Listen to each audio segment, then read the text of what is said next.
नमस्कार, आदाब, सत श्री अकाल, जय भीम, जोहार।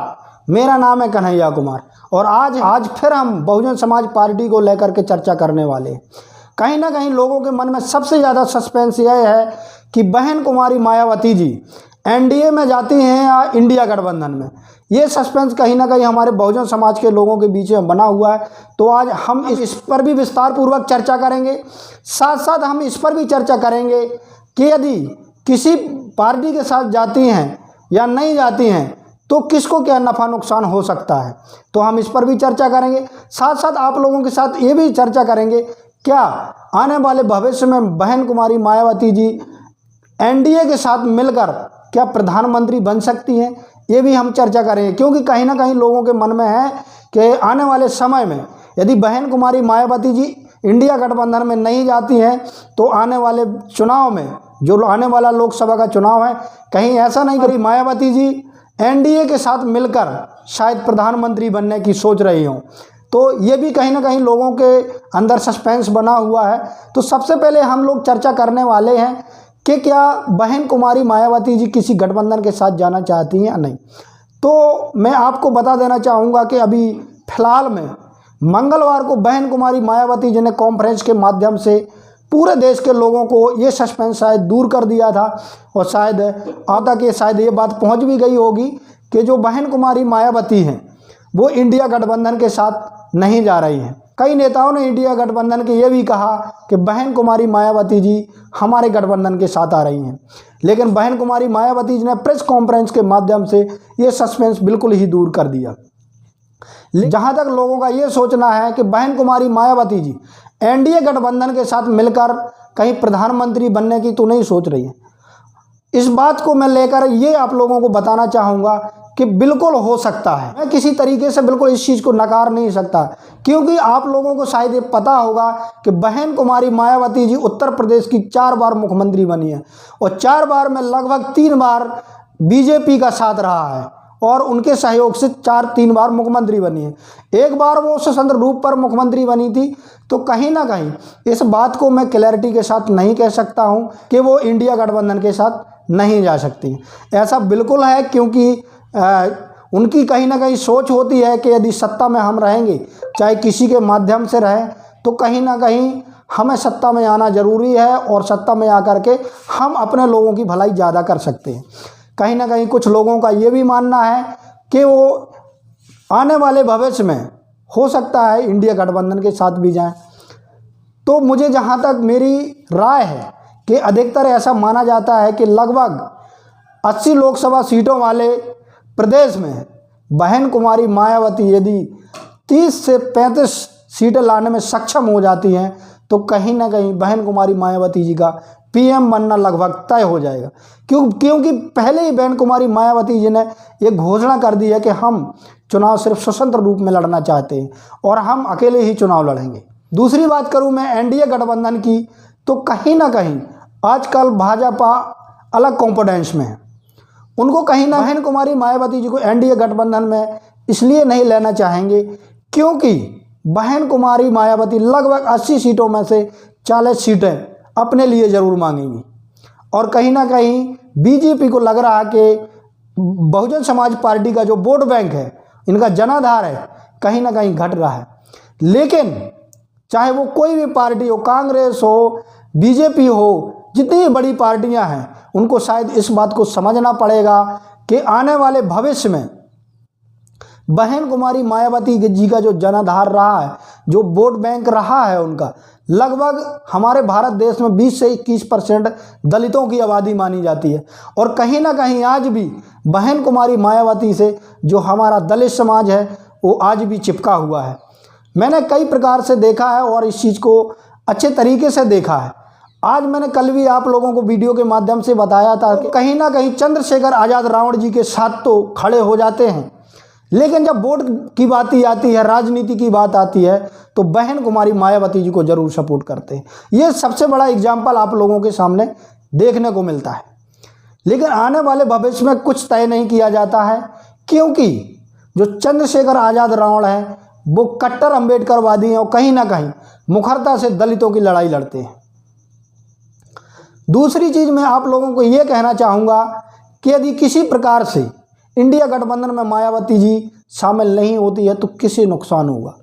इस चीज़ के लिए मैं आप लोगों को बता देना चाहूँगा, खासकर यूपी में यदि मायावती जी इंडिया गठबंधन के साथ नहीं आती हैं तो सबसे भारी नुकसान कांग्रेस पार्टी और इंडिया गठबंधन को हो सकता है, क्योंकि आज भी बहन कुमारी मायावती जी का 15 से 21-20% के आसपास वोट बैंक माना जाता है और आज भी सबसे ज़्यादा उत्तर प्रदेश में दलितों की आबादी है और कहीं ना कहीं जो दलित समाज का व्यक्ति है आज भी बहन कुमारी मायावती जी के साथ है। वहीं बात करें हम मुस्लिम समाज की, तो कहीं ना कहीं अधिकतर जो मुस्लिम समाज है वो दो तबके में बंट गया है। एक तो बात करूं तो 50% कांग्रेस में चला गया है, यूं कहें तो 70% लगभग कांग्रेस में चला गया है और बचा कुचा वो आज़ाद समाज पार्टी के साथ खड़ा हो गया है। तो इसलिए मैं ये कहना चाहूँगा कि कहीं ना कहीं मायावती जी को हानि तो होने वाली है, लेकिन यदि देखा जाए आने वाले गठबंधनों को लेकर के, यदि बहन कुमारी मायावती जी यदि 80 लोकसभा सीटों वाले प्रदेश में यदि 20 से 25 भी लोकसभा सीटें जीतती हैं तो पीएम बनने की दावेदार जरूर रहेंगी। कहीं ना कहीं जिस प्रकार से चुनाव देखा जा रहा है कि कांग्रेस और बीजेपी पार्टी दोनों टक्कर में रहते हैं, आज की स्थिति आप देखिए कि किस प्रकार से मध्य प्रदेश में भी इस चीज़ का सस्पेंस बन गया है कि हो सकता है यदि बहन कुमारी मायावती जी का गोंडवाना पार्टी के साथ जो गठबंधन हुआ है, और मैं यूँ कहना चाहूँगा कि 40 से 45 सीटें जो जहाँ आदिवासी बहुल क्षेत्र है, कहीं ना कहीं वहाँ सबसे ज़्यादा जीतने की शंकाएँ बताई जा रही हैं। कहा जा रहा है कि यदि बहुजन समाज पार्टी और गोंडवाना गणतंत्र पार्टी मिलकर के लड़ी तो लगभग 20 से 25 सीट जीतने में कामयाब रहेगी, और यदि 20 से 25 सीटें जीतती है तो मैं दावे के साथ कह सकता हूँ कहीं ना कहीं बहन कुमारी मायावती जी अपनी सरकार बनाने में ज़रूर कामयाब होंगी। यदि सरकार नहीं भी बना पाती हैं तो अपने मंत्रालय में सबसे ज़्यादा संख्या में अपने मंत्री बनाने की अपेक्षा ज़रूर रखेंगे। ये बात मैं ज़रूर कह देना चाहता हूँ आप लोगों के समक्ष। दूसरी चीज़, इस सस्पेंस को जो बता रहा हूँ कि यदि वो गठबंधन में जाए या ना जाए, अभी तक मायावती ने क्लियर नहीं किया है और मायावती जी का कहीं ना कहीं ये साफ रुख है कि हम स्वतंत्र पूर्वक चुनाव लड़ेंगे, चाहे वो किसी भी विधानसभा का हो। दूसरी चीज़ एक और मैं आप लोगों को बता देना चाहूँगा, कहीं ना कहीं बहन कुमारी मायावती जी साफ छवि की हैं। वो नहीं चाहती हैं कि हमारी पार्टी में कोई ऐसा नेता रहे जो किसी पार्टी के विरोध में या किसी व्यक्ति विशेष के विरोध में और किसी हद तक बोले। अभी आपने देखा होगा कि जयप्रकाश जी ने कांग्रेस पार्टी की जो पहले राष्ट्रीय अध्यक्ष सोनिया गांधी जी, उनको अभद्र टिप्पणी कर दी थी, उनको तुरंत पार्टी से इतने बड़े नेता को निकाल दिया था। तो इस बात को कहीं ना कहीं आप सभी लोगों को समझना ही पड़ेगा कि बहुजन समाज पार्टी है जो बहुत ही अनुशासित पार्टी है। बहुजन समाज पार्टी हमेशा साफ स्वच्छ छवि की पार्टी मानी जाती है। आज भारत में इतनी पार्टियां हैं, हमेशा आपने एक दूसरे पर रोप प्रत्यारोप लगाते देखा होगा, लेकिन बहुजन समाज पार्टी अपना क्लियर स्टैंड हमेशा करती। कहीं ना कहीं बहुजन समाज पार्टी गलत लोगों के साथ खड़ा होना नहीं जानती है और ना वो खड़ा होना उचित समझती है। इसलिए मैं बहुजन समाज के सभी लोगों को कह देना चाहता हूँ कि आप लोगों को अभी विचार करना होगा कि हमें किसको वोट करना है, हमारे हक और अधिकारों की लड़ाई कौन लड़ सकता है। वास्तविक रूप से देखा जाए तो बहन कुमारी मायावती जी का जो जीवन संघर्ष रहा है, बेशक अभी आपने देखा होगा कि 7-8 सालों से वो ज़मीनी स्तर पर ज़्यादा गंभीरता से लड़ाई नहीं लड़ती हैं, लेकिन जो उनका पिछला जीवन रहा है वो बहुत ही संघर्षमय रहा है और कहीं ना कहीं इसीलिए उनको भारत की आयरन लेडी के नाम से जाना जाता है। और आज भी बहन कुमारी मायावती जी का वो दबदबा रहता है कि यदि एक ट्वीट भी किसी मुद्दे को लेकर के कर दिया जाए तो सरकारें भी हिल जाती हैं।